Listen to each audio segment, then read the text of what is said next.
Washington News and Talk. KPU Kabupaten Semarang telah menetapkan daftar pemilih tetap atau DPT pemilu tahun 2024. Jumlah yang ditetapkan adalah 803.113 pemilih. Dengan jumlah pemilih terbanyak adalah milenial rentang usia 25 hingga 39 tahun dengan persentase sebesar 32%. Bagaimana update perkembangan yang dilakukan oleh KPU Kabupaten Semarang hingga saat ini? Kami akan jumpai Divisi Teknis Penyelenggaraan KPU Kabupaten Semarang, Aris Mufid ST.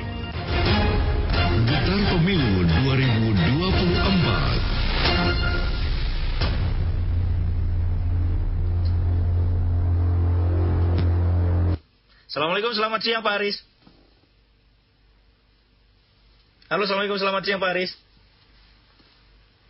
Ya, tampaknya belum terhubung ya. Kami dengan Pak Aris Mufid, Divisi Teknis Penyelenggaraan KPU Kabupaten Semarang. Kami akan coba hubungi kembali Divisi Teknis Penyelenggaraan KPU Kabupaten Semarang, Aris Mufid, untuk mengetahui bagaimana update terkini ya, update terkini untuk bagaimana penetapan jumlah DPT pemilu tahun 2024. Kami sudah coba hubungi kembali. Halo, Assalamualaikum, selamat siang Pak Aris. Halo, Assalamualaikum, selamat siang Pak Aris. Halo, selamat siang Pak Aris. Ya, tampaknya belum. Halo Pak Aris, selamat siang. Ya, selamat. Oh iya, baik, sudah tersambung ya berkait dengan Divisi Teknis Penyelenggaraan KPU Kabupaten Semarang, Pak Aris Mufid. Pak Aris Mufid, sudah ada penetapan jumlah DPT ya bagi pemilu di 2024 di Kabupaten Semarang ya Pak Aris ya? Nah, kalau DPT sudah tanggal 20 kemarin, Mas, sudah lama ya. Oh, sudah bulan Juni kemarin ya? Tahapannya kan sudah DPT-nya sudah ditetapkan. Nah, tahapannya sekarang kan sudah tidak di DPT lagi ya, karena memang tahapannya kan terus berjalan ya. Iya. Sekarang sudah memasuki tahapan apa berarti ini Pak untuk Kabupaten Semarang Pak di KPU-nya? Nah, tahapan saat ini masih dalam pendaftaran partai politik ya, karena pendaftaran ini kan tahapannya lama banget. Penetapan daftar pemilih, penetapan daftar calon tetap sendiri nanti masih sampai di bulan November begitu. Masih sampai di bulan saat ini ya, tahapan saat ini tuh masih dalam verifikasi administrasi perbaikan begitu. Masih verifikasi administrasi ya, Pak. Masih ada berapa partai yang kira-kira masih terkendala, Pak Aris? Atau memang semuanya juga masih terkendala? Ya, dalam artian begini, memang kemarin tanggal 9 itu kan tahapan untuk perbaikan kemarin selesainya tanggal 9 ya.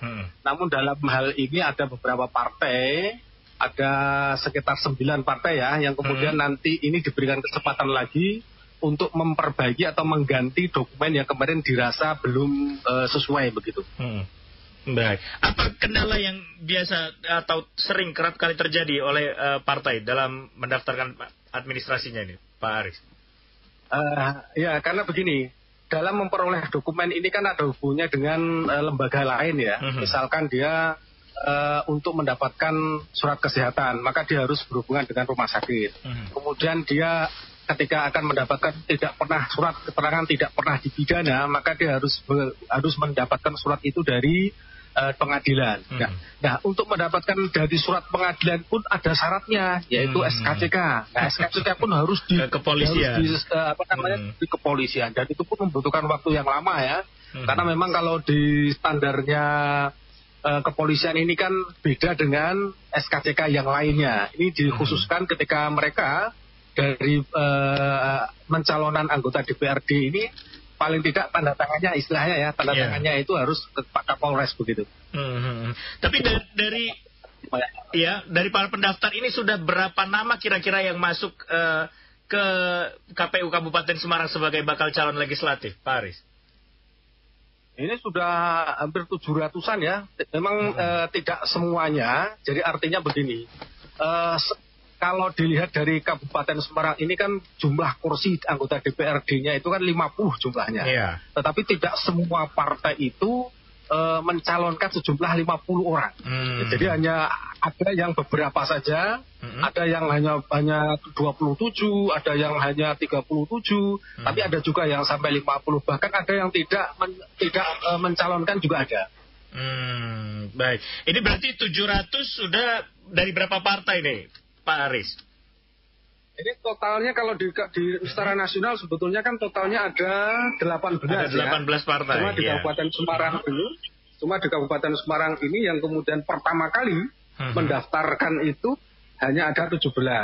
Dan kemudian sampai tahapan perbaikan ada satu partai yang tidak memperbaiki. Sehingga saat ini total keseluruhan yang masih dalam proses verifikasi ini ada sebanyak 16 partai politik.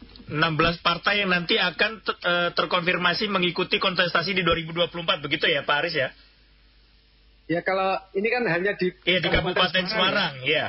Jadi di Kabupaten Semarang yang kemungkinan masuk nanti ya hanya sekitar hanya 16 partai politik yang ikut kontestasi di tingkat kabupaten. Ya. Baik, dari sekitar 700-an bakal calon legislatif ini sudah berapa persen yang memenuhi syarat administrasi, Pak Aris?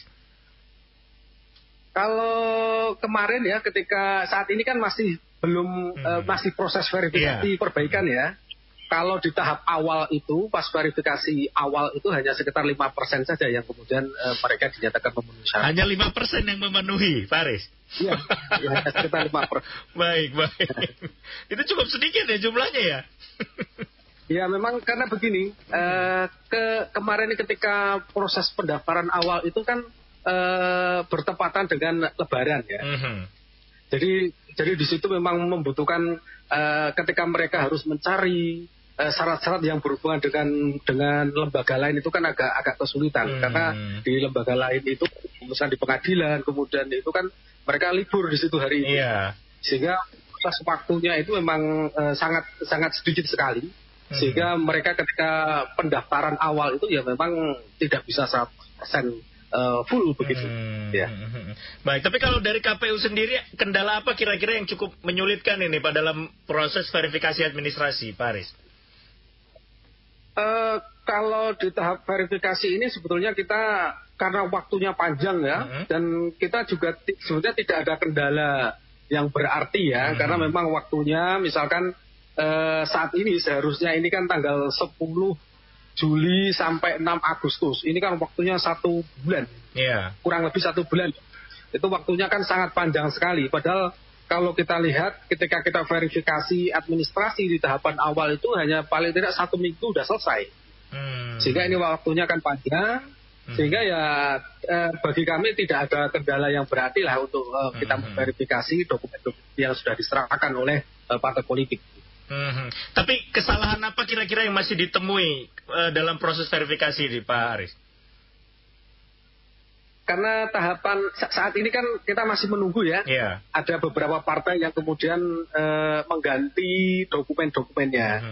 Sehingga memang kalau tahapan administrasi ini kan kita hanya mengecek saja, meneliti dokumen-dokumen. Misalkan mereka ijazah SMA kan wajib hukumnya.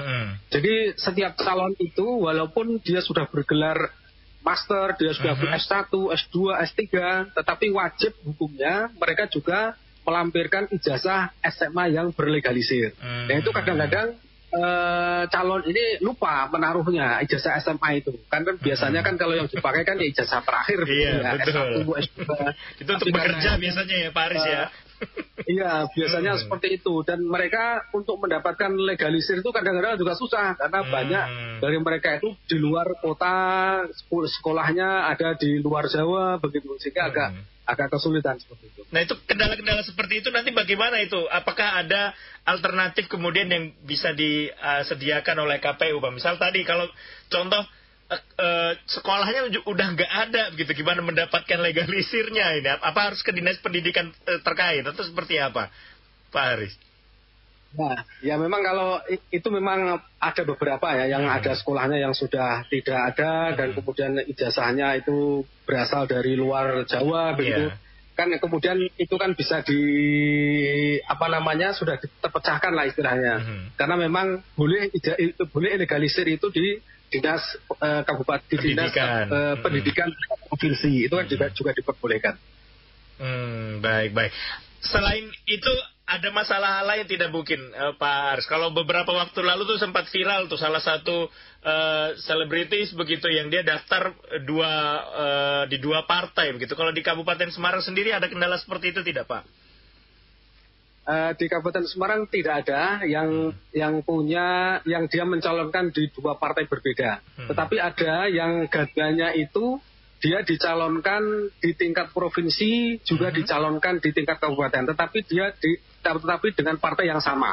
Sehingga itu lebih mudah. Ada satu orang dia dicalonkan di tingkat kabupaten untuk DPRD kabupaten dan juga di tingkat provinsi untuk DPRD provinsi begitu. Ada satu partai satu orang lah seperti itu ada.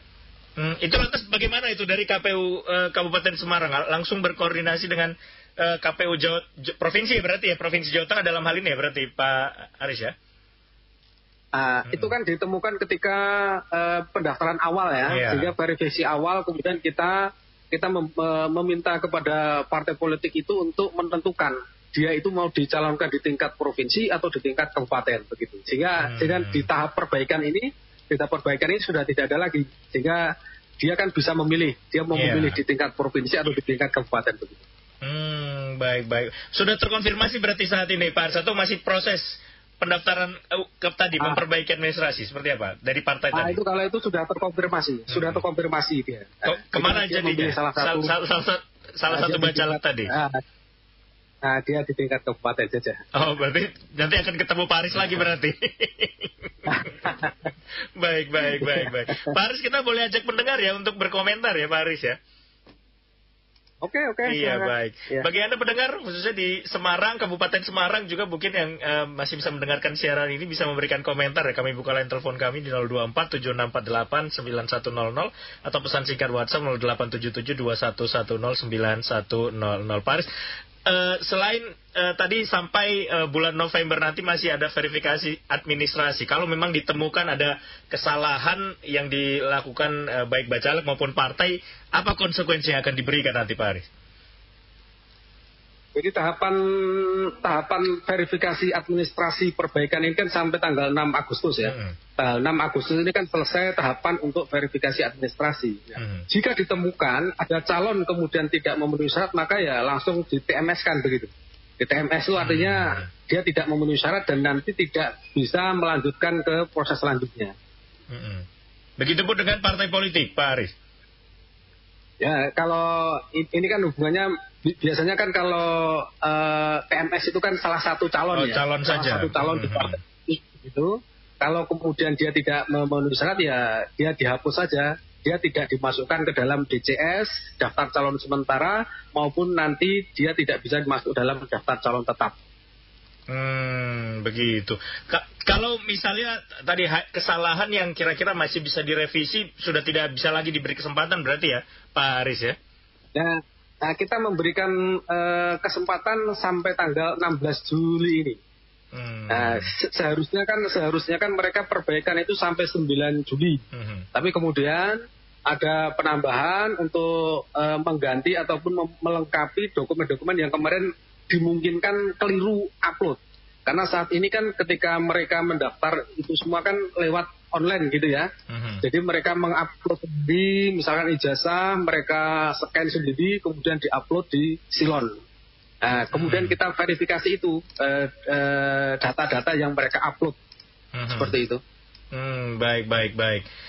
Ini ada beberapa pertanyaan nih masuk nih dari pendengar kami di WhatsApp kami. Saya bacakan dulu ya Pak Aris ya. Ada dari Pak Farid nih bertanya nih. Pak, kalau ada penambahan nama keluarga sebagai identitas itu boleh atau tidak? Kemudian Pak Anto bertanya lagi nih. Kalau caleg-caleg yang sudah daftar ke KPU bisa dipantau sama masyarakat lewat mana ya Pak? Mungkin bisa dijawab Pak Aris. Oke.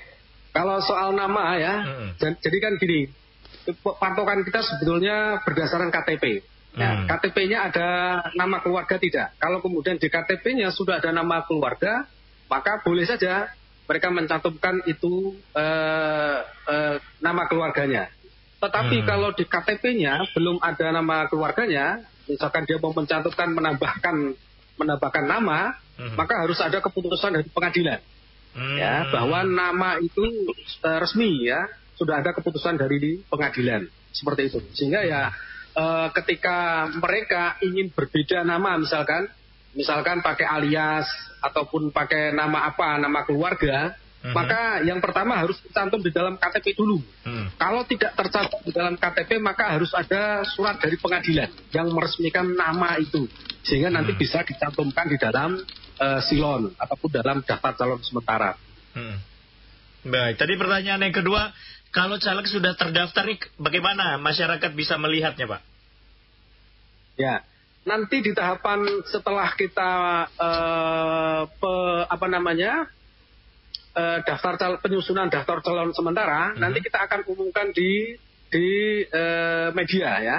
Tanggal 19 nanti kita akan umumkan semua calon yang mendaftar di tingkat Kabupaten Semarang. Nanti kita akan umumkan. Nah, selama 5 hari dan selama 5 hari itu masyarakat bisa menilai, masyarakat bisa melihat, dan kemudian jika ada masukan-masukan bisa langsung disampaikan kepada KPU Kabupaten Semarang. Nanti ada linknya di situ ya, ada kontak personnya, dan kemudian tata caranya seperti apa ketika masyarakat ingin memberikan masukan, tanggapan istilahnya, apakah betul-betul calon ini betul-betul memenuhi syarat atau tidak ya. Mungkin informasi-informasi itu juga diperlukan ya bagi kita semuanya, sehingga betul-betul calon yang sudah mendaftar, yang sudah kita verifikasi secara administrasi itu kenyataannya juga benar ya. Misalkan ya ada tetangganya ataupun ada yang kenal, ini sebetulnya tidak pernah sekolah SMA misalkan.